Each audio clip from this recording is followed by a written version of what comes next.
Bonjour et bienvenue pour cette vidéo qui est la 25e partie d'introduction à la sagesse par Jean-Christophe Godin à partir de citations d'illustres penseurs sur le thème de la sagesse et Dieu. Et là, nous avons une première citation de André Comte-Sponville. Avez-vous besoin de croire en Dieu pour penser que la sincérité vaut mieux que le mensonge, que la générosité vaut mieux que l'égoïsme, que le courage vaut mieux que la lâcheté, que la douceur et la compassion valent mieux que la violence et la cruauté, et que l'amour vaut mieux que la haine. Éternel dilemme entre les athées et les croyants.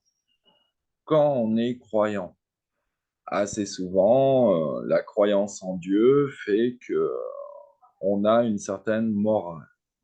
En revanche, si on est athée, si on croit qu'il n'y a pas de Dieu, quelles sont les valeurs morales qui s'imposent à nous? Telle est la question. Est-ce qu'on choisit d'être honnête, de mentir? Par rapport à quoi on se base? Si surtout les pires des athéistes, c'est ceux qui croient qu'après la mort, il y a le néant. Donc, si on croit ça, quelle morale avoir? Puisque pour soi, tout s'anéantit, tout périt, tout passe, il n'y a aucun espoir. Donc, qu'on mente ou qu'on dise la vérité, ça revient un peu au même. Donc, c'est l'éternel conflit entre les athées et les croyants pour se fixer une morale. Mais même si on est athée, il vaut mieux avoir une morale positive. C'est-à-dire, il vaut mieux croire que la sincérité vaut mieux que le mensonge, que l'amour vaut mieux que la haine, que le positif vaut mieux en général que le négatif.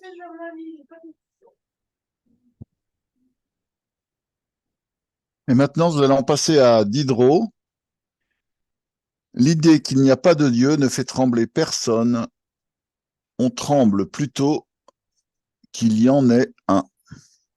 Effectivement, quand on croise un athée, l'idée de Dieu, de toute façon, il ne croit pas en son existence. Donc, il ne ressent principalement aucune émotion particulière vis-à-vis de Dieu, puisque pour lui, il n'existe pas.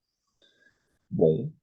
En revanche, quand on croit en l'existence de Dieu, et comme on sait pas trop, on n'a pas trop d'informations sur Dieu, on se dit, ouïe, ouïe, ouïe, si je fais telle action, peut-être que je serai contre la volonté de Dieu ou pas. On ne sait pas trop. Donc, on est plongé dans l'incertitude quand on croit à Dieu. Et donc, on n'est jamais sûr de faire les bonnes actions vis-à-vis de Dieu. Oui, bah surtout, moi je pense que Diderot, il a raison de trembler qu'il y a un Dieu, parce que est-ce qu'il est vraiment clair avec lui-même?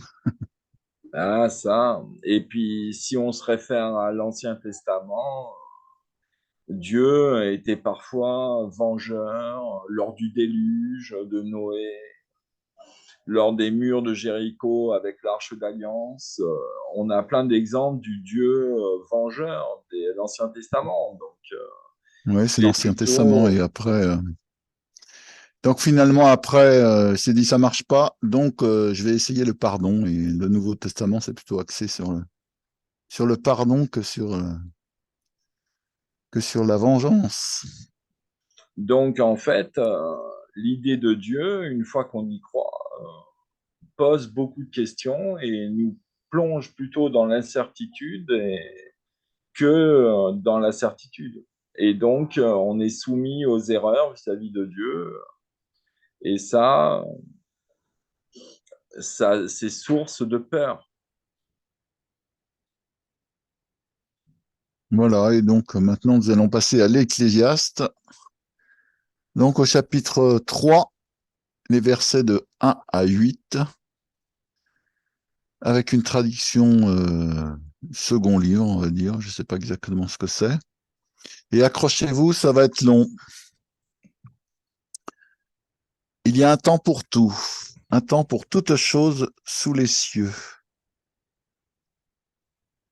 un temps pour naître, un temps pour mourir, un temps pour planter et un temps pour arracher ce qui a été planté, un temps pour tuer et un temps pour guérir, un temps pour abattre et un temps pour bâtir, un temps pour pleurer, un temps pour rire, un temps pour se lamenter et un temps pour danser, un temps pour lancer des pierres et un temps pour ramasser les pierres, un temps pour embrasser et un temps pour s'éloigner des embrassements, un temps pour chercher et un temps pour perdre, un temps pour garder et un temps pour jeter, un temps pour déchirer et un temps pour coudre, un temps pour se taire et un temps pour parler, un temps pour aimer et un temps pour haïr, un temps pour la guerre et un temps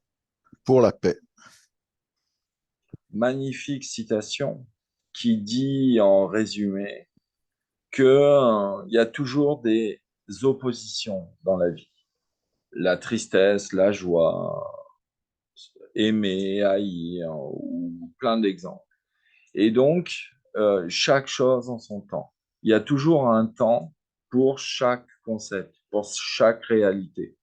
Il y a un temps pour planter, et puis il y a un temps pour récolter. Voilà. Donc, en fait, il faut savoir que chaque chose en son temps, et il faut pouvoir s'adapter à toutes les facettes de la vie. Du rire parfois, aux larmes parfois aussi. Quand on rit avec des amis, il faut savoir rire pleinement. Et quand des fois on est triste, faut ne pas hésiter à pleurer et à se lamenter, à explorer sa tristesse aussi. En fait, Dieu nous a laissé l'opportunité de vivre des expériences diverses et variées dans tous les concepts. Et donc, il y a un temps pour toute chose. Oui, mais alors, quel rapport avec Dieu? Parce que Dieu ou pas, ça serait comme ça. Oui, mais Dieu nous a laissé le libre arbitre. C'est ma croyance. Et donc, du fait qu'il nous a laissé le libre arbitre, on peut explorer chacune des facettes, que ce soit dans le bien ou le mal. Et d'ailleurs, c'est d'une profonde sagesse, parce que, par exemple, le bien et le mal sont en yin yang. Et parfois, pour progresser dans le bien, surtout dans l'éducation d'un enfant, il faut savoir parfois le punir à bon escient. Donc, utiliser le mal pour progresser dans le bien. C'est le mystère du yin-yang. Comme sagesse-folie. Pour progresser parfois en sagesse, il faut faire certaines déraisons de folie. Mais je vois pas toujours pas. Excuse-moi de reposer la question. Le rapport avec pourquoi qu'est-ce que Dieu apporte? Avec Dieu, on est différemment, on tue différemment, ça donne une couleur à la guérison. Ben, pour moi, Dieu, c'est le créateur de l'univers et quelque part le créateur des règles du jeu de notre univers. Et donc, si on peut faire tout ça, ces 48 actions, ces 48 verbes, c'est parce que Dieu nous a créés. Donc, c'est ce que veut dire ces versets de l'Ecclésiaste. Voilà, et Dieu nous a créés et potentiellement pouvant être libres dans tous les concepts. C'est-à-dire qu'on peut choisir à tout moment de la journée quel concept on va explorer. Par exemple, l'amour avec sa femme ou son mari, ou par exemple la science en travaillant, ou je sais pas quoi encore, le jardinage en se divertissant. Chaque chose en son temps. Et Mais, Dieu nous a permis d'explorer toutes les facettes de l'univers. mais s'il n'y avait pas de Dieu, on serait encore plus libre. Mais s'il n'y avait pas de Dieu, on n'existerait pas. Ah oui, zut. Très bien. Donc, passons à la suivante. De Saint François d'Assise. Seigneur, faites de moi un instrument de paix. Seigneur, faites de moi un instrument de votre paix. Là où il y a la haine, que je mette l'amour. Là où il y a l'offense, que je mette le pardon. Là où il y a la discorde, que je mette l'union. Là où il y a l'erreur, que je mette la vérité. Là où il y a le doute, que je mette la foi. Là où il y a le désespoir, que je mette l'espérance. Là où il y a les ténèbres, que je mette la lumière. Et là où il y a la tristesse, que je mette la joie. Et oui, c'est-à-dire que la majorité des êtres humains sont plus dans la négativité que dans la positivité, surtout quand on est jeune et qu'on est majoritairement ignorant de beaucoup de choses. Donc, c'est le rôle des anciens et des sages que de transmettre aux gens, à la majorité des gens, les, les phares dans la nuit, les vérités dans le brouillard de l'obscurité de notre univers pour notre pensée. Et généralement, l'humanité est assez en discorde, est assez dans le brouillard. Donc, il faut essayer d'amener le plus de positivité possible pour chacun. Et on commence par soi-même, d'essayer de se transformer de la façon la plus positive possible. Ensuite, on passe à son cercle d'amis et familial. On essaye de mettre plus de positivité en essayant de diminuer sa négativité naturelle. Et après, par cercle concentrique, on essaye d'apporter sa pierre de positivité à l'humanité. D'accord, et je pense que j'ai tout compris parce que je vois que là, on a 16 cathexes en yin-yang, donc je sais d'où tu as pris tes sources pour écrire le livre que tu vas écrire sur l'être humain. Ah, ça. Et Est-ce que c'est effectivement, vrai? oui, oui, j'ai fait du syncrétisme pour écrire mon livre, c'est-à-dire j'ai étudié un peu tout azimut, un peu partout, que ça soit en Orient, en Occident, en Australie, en Amérique du Sud, etc. J'ai étudié tout azimut pendant des années et des années. J'ai tiré le meilleur de chaque partie et j'ai rejeté le pire et j'ai médité tout ça à ma sauce personnelle. Bon, bah, très bien. Donc là, on était sur la sagesse et Dieu. La prochaine fois, ça sera sur la sagesse et l'homme. On passe d'une extrémité à l'autre.